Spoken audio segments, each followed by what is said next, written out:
back to the Pumpkin Patch. I'm your host, James Moser, and today, on Days of Halloween, it's Friday, and you know what that means?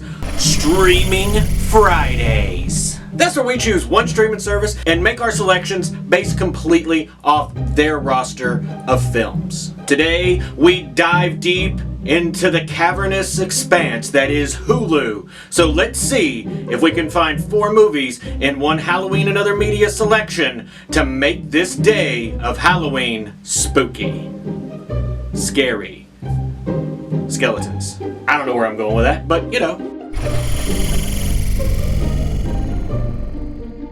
Our selection for the Halloween classic of the day goes to the 1984 film Children of the Corn. Buckle up, Pumpkin Patch, because it's going to get a little bit bumpy, because we're going on a ride out into the countryside. We're going to see some corn, some more corn, a little bit more corn. There's a lot of corn, and then maybe, possibly, some more corn. Are you tired of the corn yet? Well, how about we find us a religious cult that's made entirely of children that's hell-bent on sacrificing adults to this being known as He Who Walks Behind the Rose. Wait a minute, is that another name for Voldemort? Did I pick the right movie today? No, it's clearly not one of Voldemort's many names, so we're fine. Today's selection is a masterwork of folk horror by the Master General Commander of Horror himself, Stephen King. The movie finds a couple on their way to Seattle, and they're cutting through Nebraska, and they stop at a small town called Gatlin, Nebraska. As you can tell, they're going to get entangled into this kiddie pool cult because Isaac, the leader of the children's group, and the rest of this cult have all taken a liking to them as their next sacrifice. This franchise, and yes, I said franchise, starts here and continues to prophesize for the next 11 films. And before you start thinking that they were just shucking these things out back in the 80s, just know this. The last film that came out in the franchise was a prequel to this one, and that thing came out last year.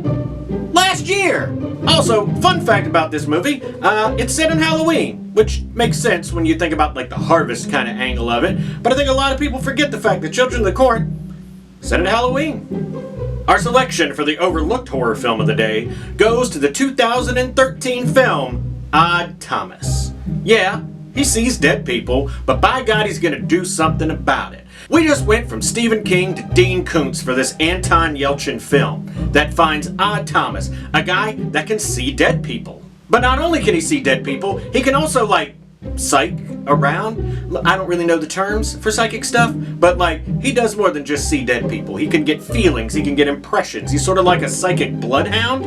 I don't really know what that falls under. I don't know, probably somewhere in the back of the book. He also has the ability to see evil on people like it's some kind of fungus growing on them.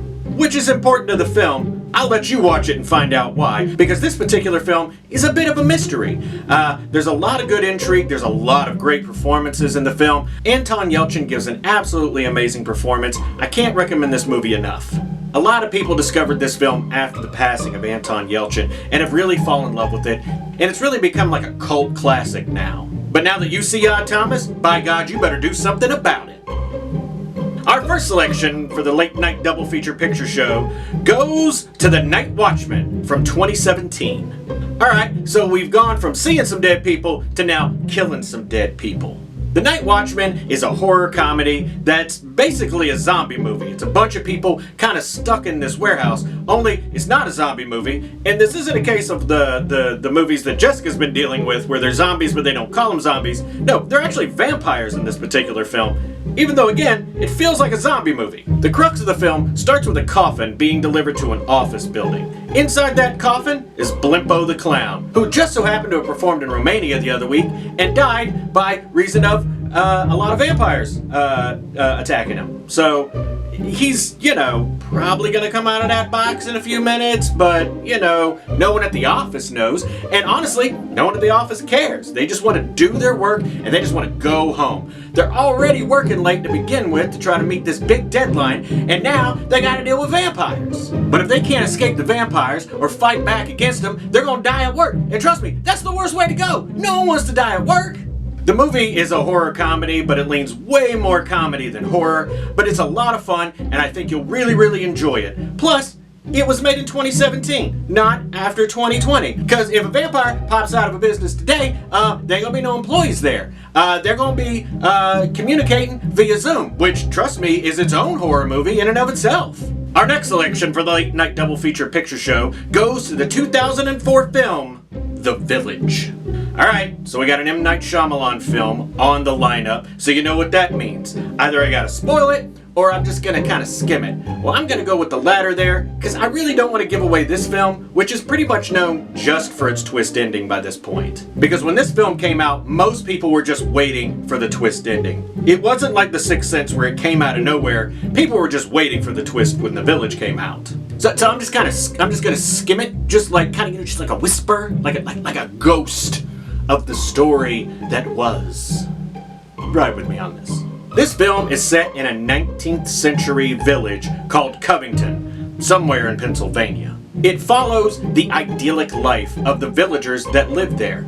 Villagers who stay together, they stay happy, they do things, and they fear going out into the woods because of those we don't speak of. Maybe out there. Wait a minute. So these people learn that you don't go to the woods? Finally, someone gets it! The film stars Bryce Dallas Howard, who has something major come up with her betrothed love, Joaquin Phoenix, and now has to actually go out in the woods. Man, don't go in the woods. I don't go to the woods unless they've already been turned into a strip mall. Because if she doesn't leave the safety of the village, she's not going to be able to get the medicine that's needed to save his life. There's a lot of thematic elements in M. Night Shyamalan movies, and I love most of them. I mean, I don't love The Happening. That one, not great. And for full disclosure, I haven't seen Old yet. So here's really hoping it's more Unbreakable and less Happening. I mean, honestly, like, I'll take it if it's like Lady in the Water good. I mean, I'm not asking for Sixth Sense here. Just please don't be Happening. Because M. Night Shyamalan, when he's firing on all cylinders, is amazing. But please, don't be The Happening. Please. And also, don't go in the woods!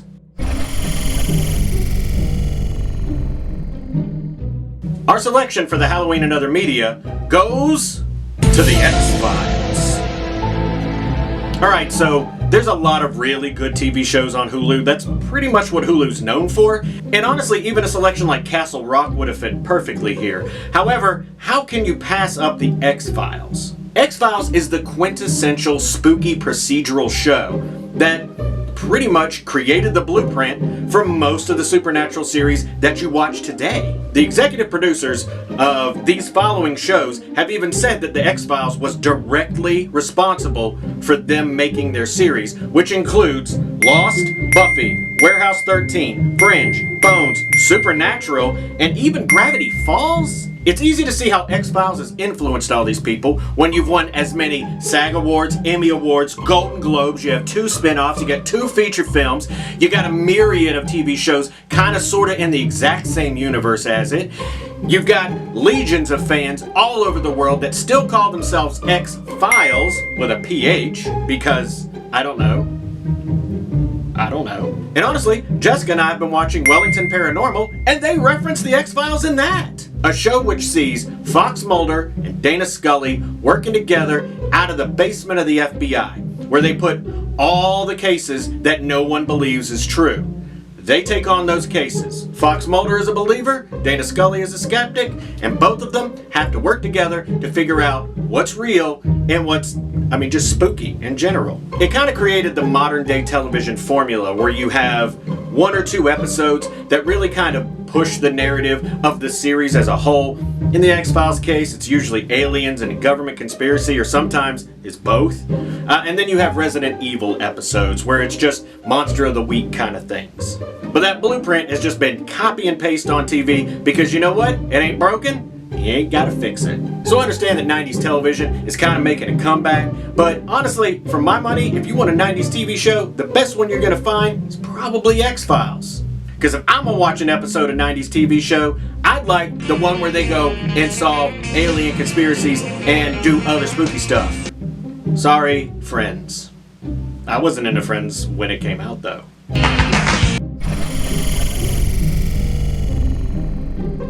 We hope you've enjoyed this episode of Days of Halloween. Streaming Fridays. We didn't really cover a lot of Hulu's original content, and that was done on purpose because we have other plans for other series with the original content of Hulu. But don't worry, that'll come back later. If you enjoyed this episode, please click or treat. That's where you like, share, subscribe, and you ring that notification bell. You can stalk us on all the social media sites. But honestly, if all you ever do is watch these shows, we thank you, we love you, we hope you're enjoying them, and we hope you're having a great spooky season. But thanks for riding with us here at the Fall Horsemen, where Halloween lives and fall is forever. And Hulu, you've got some pretty good selections. Streaming Fridays, yes.